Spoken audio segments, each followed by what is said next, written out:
Let me ask you something personal, and I promise I won't blush. If you're over 50, 60, or even 70, have you ever quietly wondered, is masturbation still healthy for me? Or could it actually be doing some hidden damage? I'm Dr. Amber Dickerman, a men's health specialist with over 20 years of experience helping men thrive in their mature years. I've studied the latest research from institutions like Harvard and the Mayo Clinic, and today I'm breaking down the real science behind masturbation in older age. No myths, no judgment, just facts. And here's the thing. In the last 10 years, science has actually uncovered new evidence, both good and bad, that completely changes the conversation. In fact, there's one overlooked risk that most doctors never bring up, and it's something I think you need to know before the end of this video. So today, we're going to have an honest, science-backed, myth-busting conversation about masturbation in later life, the surprising benefits, the potential risks, and how to make sure your habits are supporting your health, not quietly harming it. First, let's make one thing clear. Masturbation is not just a young man's topic. In fact, studies show that the majority of men over 60, and yes, a surprising number of women, still engage in self-pleasure. It's a natural, private part of human sexuality that doesn't have an expiration date stamped on it. Unfortunately, because of social taboos, many older adults keep their questions and their concerns to themselves. They might feel a little awkward bringing it up with a doctor, or worse, they might turn to the internet and get advice from some guy in his basement with zero medical training. That's why today, we're going straight to the science. We'll look at what researchers, urologists, and sexual health experts have found specifically in mature adults, not just in college students. We'll cover 1. How your body changes with age and why that matters. 2. The 10 biggest benefits masturbation can have for your health after 50. 3. The 10 potential risks and exactly how to avoid them. 4. That one risk that I guarantee you've never heard discussed in your doctor's office. Before we jump into benefits and risks, you need to understand the biological landscape of an aging body. 1. Hormonal shifts. As men age, testosterone gradually declines, about 1% per year after 40. Lower testosterone can mean reduced libido, slower recovery after arousal, and changes in erectile quality. But that doesn't mean sexual pleasure stops. It just works a little differently. 2. Prostate changes. The prostate tends to enlarge with age, something called benign prostatic hyperplasia, BPH. This can affect urinary flow, cause discomfort, and, yes, influence sexual function. Regular ejaculation has been linked in some studies to better prostate health, but we'll talk about the fine print later. 3. Blood flow and nerve sensitivity. Aging can affect the elasticity of blood vessels and the responsiveness of nerves. This can make it more challenging to achieve or maintain erections. The good news? Sexual activity itself, including masturbation, can help keep these systems more active. So with that foundation in place, let's start with the good news first. Let's talk about the 10 science-backed benefits of masturbation for older men. These are benefits that have been documented in research, but I'm also going to give you real-world context so it's not just numbers on a page. Number 1. Maintains erectile tissue. Health. When you get an erection, blood fills the corpora cavernosa, the sponge-like chambers in the penis.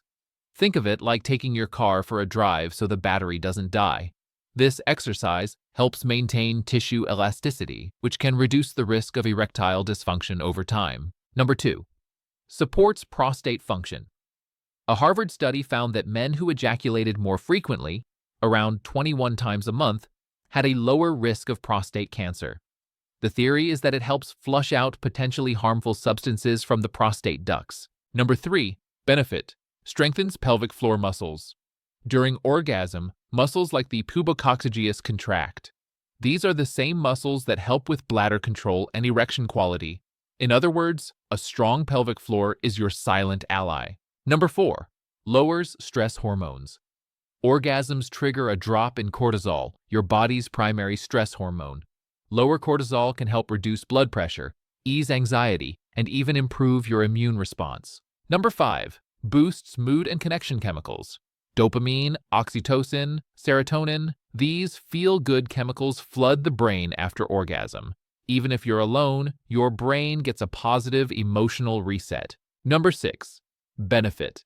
Encourages early self-detection. By being familiar with your own body, you're more likely to notice lumps, changes in skin texture, or discomfort early, which can lead to earlier treatment for conditions like testicular cancer or Peyronie's disease. 7. Improves sleep quality. The mix of oxytocin and prolactin after orgasm has a sedative effect. Many men report falling asleep faster and sleeping more deeply afterward. 8. Improves pelvic circulation. Good circulation means healthier tissues, from your bladder to your prostate, and helps prevent stagnation that can lead to discomfort or dysfunction. 9. Helps with ejaculatory control. Masturbation can be used as a form of training, practicing techniques like the stop-start method to improve stamina with a partner. 10. Keeps desire pathways active.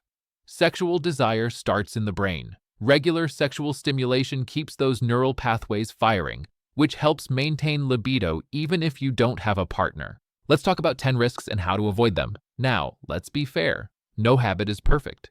Here are the risks you need to know, plus how to sidestep them. 1. Social isolation. Don't let self-pleasure replace real connection. Stay socially active. 2. Skin micro-tears. Be gentle and use lubrication to prevent irritation. 3. Desensitization. Change technique and rhythm occasionally. 4. Masking ED causes. If you can't perform with a partner, see a doctor to rule out heart disease, diabetes, or hormonal issues. 5. Nerve compression from poor posture. Avoid hunching in hard chairs. Change positions. 6. Emotional dependency. Have other coping tools like exercise or hobbies. 7. Guilt, shame. If cultural or religious beliefs cause distress, talk with a sex-positive therapist. 8. Pelvic congestion. Avoid extreme frequency. Listen to your body. 9. Temporary sperm quality drop. If trying to conceive, allow 2 to 5 days between sessions. 10. Porn-induced expectation shift. Balance fantasy with real-world intimacy. The role of hormones in sexual health. After 60, as we age, testosterone in men and estrogen in women naturally decline, but these hormones still play a huge role in libido, mood, and energy. Masturbation can trigger the release of oxytocin and dopamine, which may temporarily offset some of the effects of lower sex hormones. While it won't replace medical treatments like hormone therapy, it can still be part of a holistic approach to maintaining sexual health. 2. Pelvic floor. Health and masturbation. Many people associate pelvic floor exercises only with women after childbirth, but the truth is, both men and women over 60 can benefit. Gentle sexual activity, including self-stimulation, can help maintain pelvic floor muscle tone. For men, this may support bladder control and erectile function. For women, it can help with vaginal lubrication and elasticity. 3. Mental health benefits. Often overlooked, loneliness is a major challenge in older adulthood. Physical touch, even self-touch, can reduce stress hormones like cortisol and boost serotonin, the feel-good chemical. This is especially important for seniors who may be single, widowed, or living far from loved ones. 4th, risks linked to overstimulation. While occasional self-pleasure is generally healthy, excessive or compulsive behavior can lead to issues. 1. Desensitization to natural arousal cues, reduced motivation to seek partnered intimacy. 2. Potential for friction injuries due to thinning skin. 3. Moderation and balance are key. Emotional perspective. Owning your pleasure. There's a cultural stigma around older adults and sexuality, but studies show maintaining sexual expression is linked to better physical health, longer life expectancy, and a more positive outlook on aging. Sexuality doesn't have an expiration date, and embracing it can be an act of self-love and confidence. Before we wrap up, I want to share a critical resource. If you're concerned about sexual health or performance, there's a powerful, natural solution you need to know about. It's a 7-second home remedy that addresses the root cause of many male performance issues. No pills, no gimmicks. Check the pinned comment below to watch a free video that explains it all. Open it in a new tab and watch it right after this video. Trust me, it's a game changer. If you found this information valuable, please hit that like button and subscribe for more evidence-based men's health content. I post new videos every Tuesday covering topics that most doctors won't discuss openly. I want to hear from you in the comments below. What was the most surprising thing you learned today? What health topics would you like me to cover in future videos? Your questions and feedback help me create content that truly serves your needs. Masturbation in older age is neither a miracle cure nor a guaranteed danger. It's a tool, and like any tool, the effect depends on how you use it. The key? Awareness, moderation, and respect for your own body.